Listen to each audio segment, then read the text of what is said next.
आदाब, नमस्कार, सत श्री अकाल। मैं उस्मान सैफ़ी। दोस्तों, पिछले 13 सितंबर को दिल्ली के पीतमपुरा में शैला खान नाम की इस महिला को एक अवार्ड मिला था, वुमेन्स पावर अवार्ड।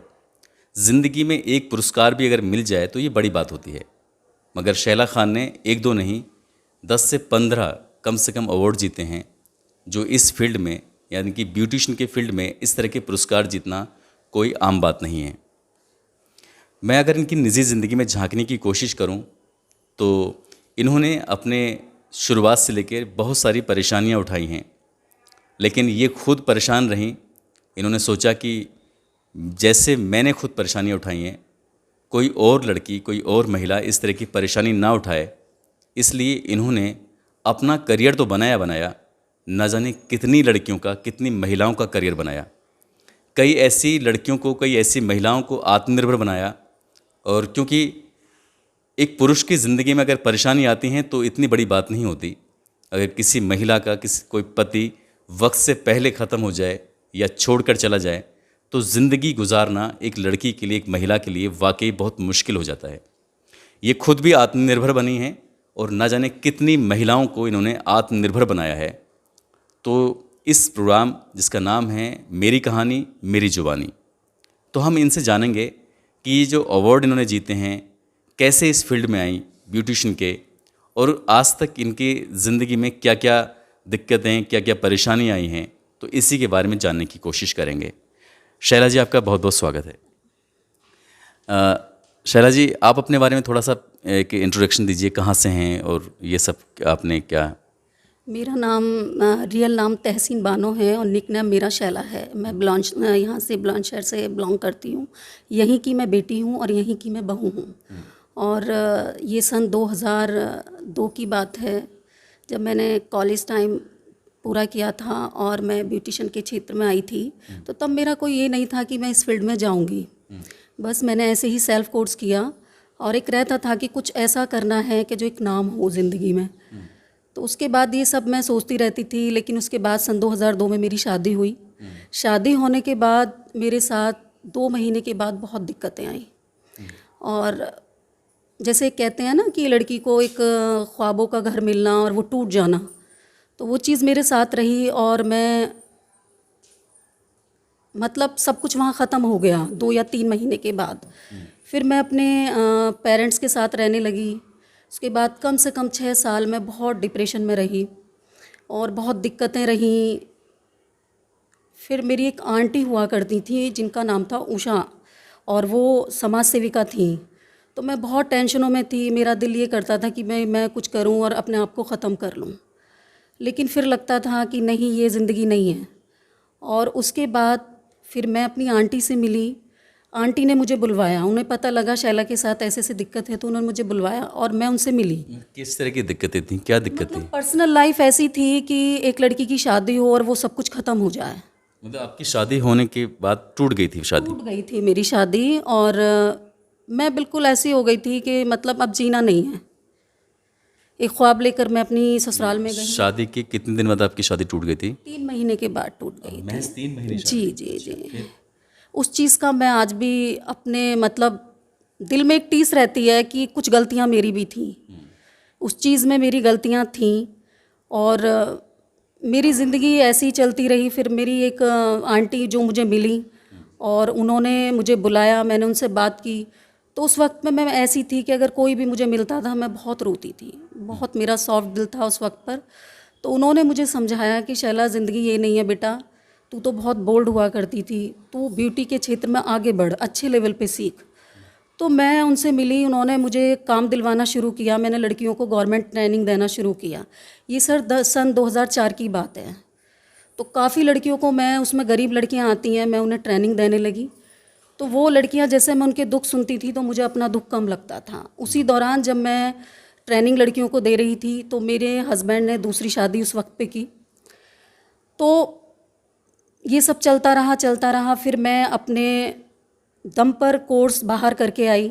फिर मैंने ये ठान लिया कि अब मुझे बहुत आगे बढ़ना है, पीछे मुड़कर नहीं देखना है।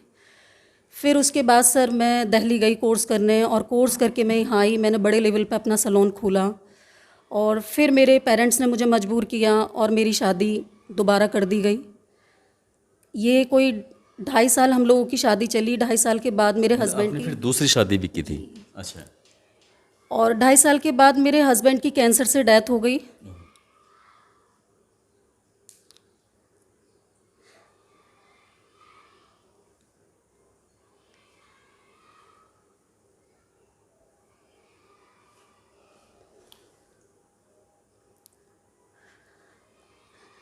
शैला जी, आपको परेशान करना बिल्कुल भी मकसद नहीं था।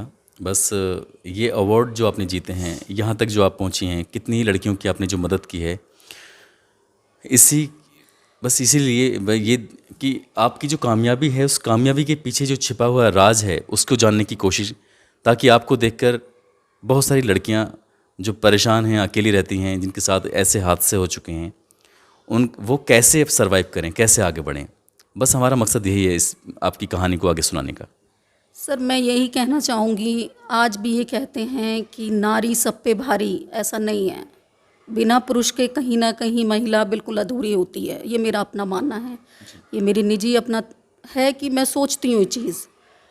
तो मैं उन लड़कियों के, लेडीज़ों के लिए यही कहना चाहूँगी कि जो लोग इस फील्ड में आते हैं, किसी भी फील्ड में जाती हैं, शॉर्टकट ना अपनाएं। बहुत से लोग मिलते हैं, सहानुभूति दिखाते हैं, लेकिन अच्छे लोग कम मिलते हैं सर। तो कुछ लड़कियां शॉर्टकट अपनाकर आगे बढ़ना चाहती हैं, तो वो शॉर्टकट ना अपनाएं। अगर हम सही हैं तो दुनिया सही होती है। और मेरी ज़िंदगी में भी ऐसे हालात बने, लेकिन मैंने हिम्मत नहीं हारी कभी भी। मैं आगे बढ़ती चली गई, अच्छे लोग मुझे मिलते चले गए। और आज ये है सर, मैं चल रही हूँ, मेरे पीछे मेरा कारवां चल रहा है। मेरी लड़कियाँ हैं जिन्हें मैं सिखाती हूँ, सिखाने के साथ साथ मैं उन्हें आप एकदम प्रोफेशनली तरीके से जो आपने सिखाना शुरू किया था, जी जी तो वो कौन से सन में शुरू कर दिया था? सर, मैंने ये सन 2005 से शुरू किया था। अच्छा, 16 साल हो गए इस बात को। तो 16 साल में ऐसी कितनी लड़कियां आई होंगी जिनके साथ कई हादसे, जैसे कि पति ने छोड़ दिया है, पति ख़त्म हो गए हैं, या फिर जिनके माँ बाप नहीं हैं, ऐसे न जाने कितने किस्से रहे होंगे। अंदाज़ा कितनी लड़कियों को पहले तो आपने सिखाया, और उनमें से कितनी लड़कियां ऐसी थीं जो वाकई परेशान थीं? कम से कम गवर्नमेंट ट्रेनिंग और जो प्राइवेट ट्रेनिंग मैंने लड़कियों को दी है, 3 से 4 हज़ार लड़कियों को मैं सिखा चुकी हूँ। और उसमें बहुत लड़कियां दुखी भी आती हैं जब उनको पता लगता है कि शैला मैम इस तरीके की लड़कियों को सपोर्ट करती हैं और बिल्कुल फ्री ऑफ कॉस्ट सिखाती हैं।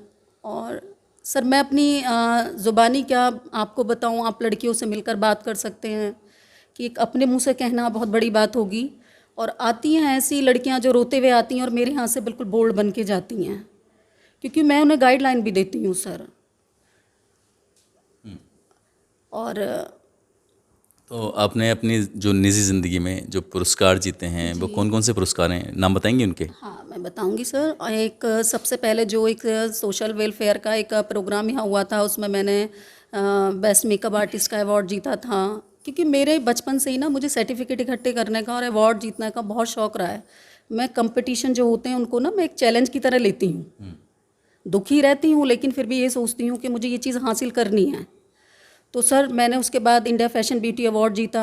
फिर मैंने उसके बाद एक सोशल ऑर्गेनाइजन करके एक कंपनी थी, वो मैंने अवार्ड जीता।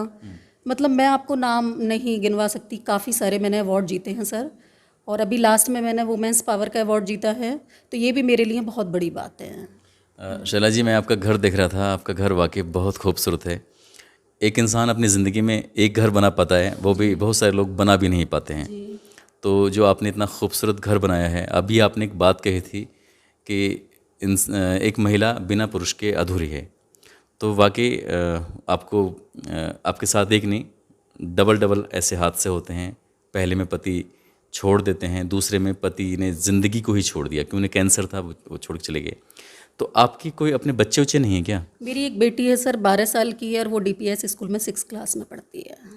अच्छा। जी जी। तो उस बेटी के लिए क्या मतलब फ्यूचर में सोचा है, क्या बनेगी, वो क्या करना है? मेरा ख्वाब सर उसको IAS बनाने का है, जैसी उसकी मेमोरी है। अच्छा। एक दिन मैं ये चाहती हूँ सर, यहाँ के ज़िले में बुलंदशहर में लोग ये पहचाने कि भाई शैला ने कुछ किया। कुछ लोगों की थिंकिंग अब भी ऐसी है कि भी नहीं, अपने बलबूते पे ऐसा नहीं कर सकती, कोई तो होगा जिसने इसको सपोर्ट किया। ऐसा नहीं है सर। अगर हम सही होते हैं और हमारे साथ सच्चाई है, तो ऐसा नहीं है कि हर इंसान गलत होता है। बाकी मैं अपना कह सकती हूँ कि सर मैंने अपने दम पर सब कुछ किया है।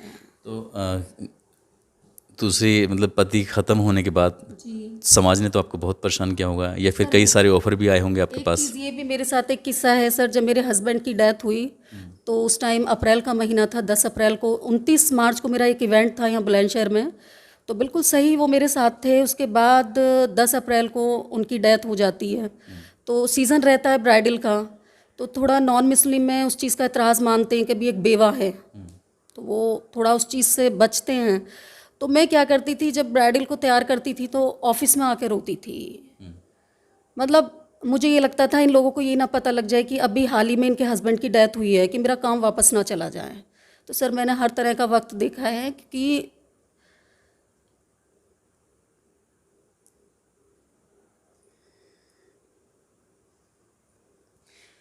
जो लड़कियां, जैसे आपने जो कुछ परेशानियां झेली हैं, आने वाले वक्त में वो लड़कियां ऐसी परेशानी ना झेलें तो उन्हें क्या कदम उठाने चाहिए? सर उन्हें ये कदम उठाने चाहिए, जैसे जो लड़कियां मेरे यहाँ सीखने आती हैं, सबसे पहले मैं उनसे यही कहती हूँ कि आप अपने अगर घर पर काम करती हैं, कहीं जॉब करती हैं, तो पहले इंसान को समझें, देखें। किसी के बहकावे में आकर किसी भी लाइन में शॉर्टकट ना अपनाएं, क्योंकि सीधी लड़कियां आती हैं इस हमारे फील्ड में। शॉर्टकट कैसा है मतलब? शॉर्टकट एक ऐसा होता है सर, जैसे बहुत से लोग ऐसे होते हैं कि उन लड़कियों का मजबूरी का फ़ायदा उठाते हैं। तो हमारे फील्ड में इस चीज़ की भरमार है, क्योंकि लड़की ये सोचती है कि अगर वो अनपढ़ भी है तो वो इस काम को कर लेगी, क्योंकि एक अनपढ़ लड़की भी हमारे फील्ड में काम कर सकती है। तो सर मेरा बस यही कहना रहता है कि उस चीज़ को देखिए, परखिए और उस चीज़ को समझने के बाद वहाँ काम करिए, क्योंकि सर दुनिया में हर तरह के लोग मिलेंगे। मेरे जैसी शैला तो हर कोई नहीं मिलेगी। तो मैं लड़कियों को, अपनी लड़कियों को तो मैं यही समझाती हूँ सर।